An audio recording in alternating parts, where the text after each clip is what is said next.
Greek mythology, the source of hundreds of legendary creatures and terrifying monsters.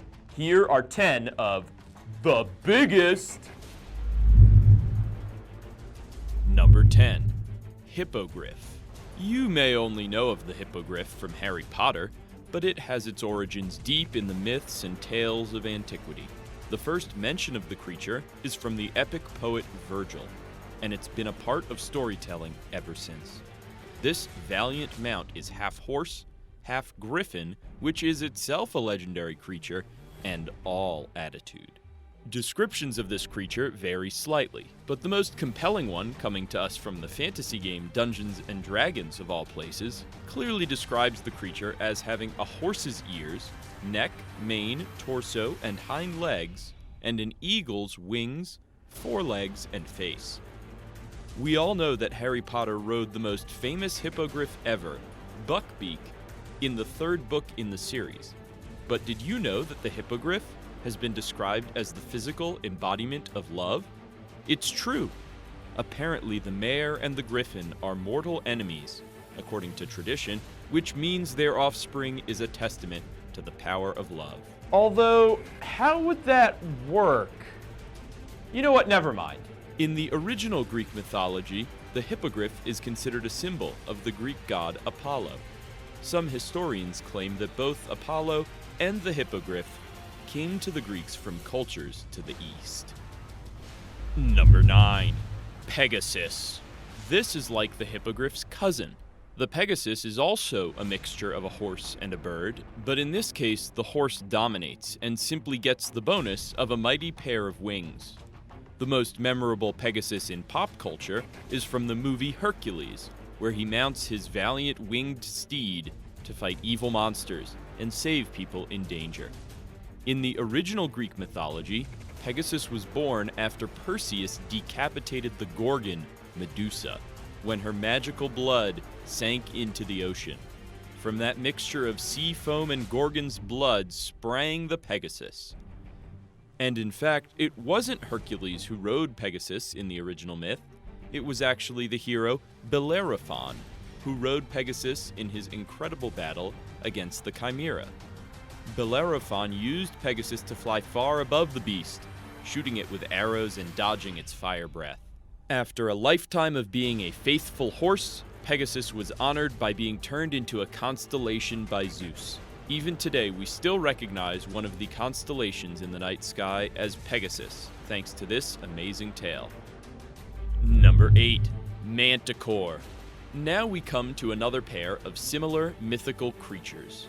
The Manticore has the head of a human, the body of a lion, and a scorpion's tail. It originated with Indian and Persian legend, but spread to Greek mythology through the work of a physician named Ctesias. His famous book, Indica, was half mythology, half cultural guide to India. It was compiled from stories from spice traders who traveled the Silk Road to and from the Middle East and India, and included a ton of mythologized descriptions of people, places, and animals.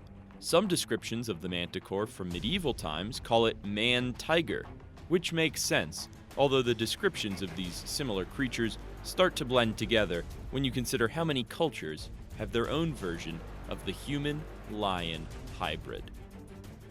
Number 7. Sphinx. Just like the Manticore before it, the Sphinx is part human, part lion, but this one has wings in Greek mythology. Of course, the most famous Sphinx is actually Egyptian, and sits today near the Great Pyramid of Giza. But the Sphinx, like the Manticore before it, is too big of a legend to be contained to only one culture's mythology. Ancient Egypt and ancient Greece often traded with each other, and their cultures mixed when it came to discussing legendary creatures. In Greek mythology, then, the Sphinx gained the new notoriety as a riddler who guarded the entrance to the city of Thebes and ate all who failed to answer her riddle correctly. Her famous riddle, the one Oedipus solved in his tragic drama, was as follows. Which creature first walks on 4 legs, then walks on 2 legs, and finally walks on 3 legs? The answer? A human. A baby crawls on all fours, then grows up into an adult who walks on two legs, then ages into an elderly person who needs to use a cane to walk. The Sphinx threw herself off the cliff when Oedipus answered the riddle, but her legend lives on, and today she remains a powerful symbol used in statues who guard the entrances to important buildings. Number 6. The Tomesian Fox. The Tomesian fox was an enormous fox that could never be caught or captured. In the telling of the legend, Dionysus created the Tomesian fox to plague the people of Thebes, and in doing so, set up a major paradox. You see, when the general Amphitryon took the magical hunting dog Laelaps to chase after the Tomesian fox, there was a problem. Laelaps could never fail to catch its quarry, but the fox was uncatchable. What to do when a hunter who always succeeds chases after a quarry that cannot be caught? Zeus split the difference, turned them both into stone, and cast them into the heavens as constellations. Canis Major is Laelaps, and Canis Minor is the Tomesian fox. Next time you're looking up at the stars, think of the unstoppable hunter chasing the uncatchable hunted. Number 5. Erymanthian Boar. This is one of the oversized monsters Hercules, or Heracles, which was his name in the original Greek before the Romans borrowed his story, had to slay in doing his famous 12 labors for the goddess Hera. It's actually not even the only massive boar that attacked people in Greek mythology. There are at least a couple of other ones, but this one is the most famous. A giant monster, the Erymanthian boar ruined farmers' crops in the region of Arcadia. It had massive tusks and was extremely dangerous, but Hercules drove it into a snowdrift in the middle of winter and then bound it up. After presenting the captured boar to his rival Eurystheus as proof that he had succeeded in the task, Hercules tossed the beast into the sea, where it swam all the way across to Italy. There, its extraordinary tusks were preserved at the Temple of Apollo at Cumae. Wild, but not as wild as the next monster Hercules had to beat. Number 4. Nemean Lion. The Nemean Lion was one of Hercules' toughest trials because it had golden fur that made it impossible to cut with regular swords. Its claws were especially potent too. It could shred armor and rip flesh with one swipe. This giant, oversized, nearly unkillable beast lived in a cave, and Hercules had to enter the cave and wrestle the lion with his bare hands. No arrow had any effect, so despite losing a finger to the lion's jaws, Hercules throttled the monster and suffocated it.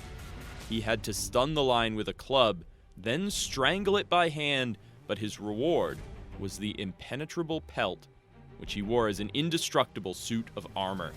Imagine having a lion skin cloak that also doubled as a bulletproof vest. Pretty cool. Number 3. Cerberus. Cerberus, also known as the Hound of Hades or the Hellhound, was another one of Hercules' fascinating and terrifying 12 labors. The most popular description of this mad dog gives it 3 heads, although some sources claim it had as many as 100 heads, or even some snake heads writhing on its back. What is it with Greek mythology and snake heads? I mean, come on! Cerberus also had the most powerful drool of any dog in history. We all know dogs that have stinky breath, or leave their drool everywhere, but only Cerberus spit up poison bile. Regardless, Cerberus sat at the entrance to the underworld. It kept the dead spirits from leaving the underworld and helped guard the underworld from interlopers or kidnappers who might try to rescue a dead person and bring them back to life. Of course, this mythical beast was co-opted into other fantastic stories and popular culture. Most recognizably, Cerberus was depicted in Harry Potter, of all places. Like any good guard dog, Fluffy the Cerberus was tasked with guarding the Sorcerer's Stone. But where Harry and his friends put Fluffy to sleep with enchanting music, Hercules had to do things the hard way. Using his fancy lion skin to protect himself, the hero wrestled the dog and put it in a chokehold. Eventually, Cerberus submitted, and Hercules was able to put a leash on this beast and lead it away. Number 2. Hydra. Yet another one of Hercules' terrifying labors. This one was depicted in the Disney movie, to the terror of children everywhere. The Hydra was no ordinary serpent. Whenever someone cut off its head, 2 more grew back. Different stories over time kept increasing the number of heads of the beast. First, it was 6-headed, then later 9 heads.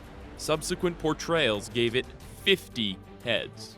I guess a bunch of earlier heroes foolishly tried cutting off some heads. So much for those guys. So how did Hercules kill this monster? In the movie, he crushed it under a rock slide with his legendary strength. In one disgusting version of the ancient story, though, he cauterized the stumps of the decapitated necks. Gross, but effective. By burning the exposed flesh with fire, he stopped the tissue from growing back. Of course, the Hydra is immortalized in the sky, just like all important characters of ancient myth. You can find the constellation Hydra up in the night sky, by far the biggest of all the modern recognized constellations. Its memory lives on. And now, for the number 1 biggest and scariest creature in Greek legend, the literal mother of all monsters. But first, if you like this kind of mythical list, give it a thumbs up, and riddle me this, Sphinx lovers. Which one of these terrors would you want to encounter? And which one would you never want to see, not in a million years? And now, the number 1 mythical creature, Echidna. Echidna is literally the monster mother. This creature gave birth to the Sphinx, to Cerberus, to the Nemean Lion, and yes, to the Hydra itself. If it weren't for Echidna, we wouldn't have half the beasts in Greek mythology to geek out about. She was half beautiful woman, half writhing snake. She fell in love with the similarly powerful and evil Typhon, and gave birth to the menagerie of creatures that plagued heroes and gods for years. Of course, she was long-lived and was capable of spitting terrible poison, but she was finally killed by Argus Panoptus, the 100-eyed giant who never slept. She was nearly unkillable while she was awake and guarding her cave, but he murdered her in her sleep. Even a monster could use a 24-hour cave security system. Her legacy lives on in her name, which means she-viper. There is an entire family of egg-laying mammals from Australia named after her. Why are these spiny anteaters named after the terrifying mother of monsters? They lay eggs, so they appeared to be part reptile, but they were clearly mammals as they nursed their young. Half mammal, half reptile. So they're echidnas. Guess scientists do have a sense of humor. Be on the lookout for another top 10 list of even more awesome creatures from Greek mythology.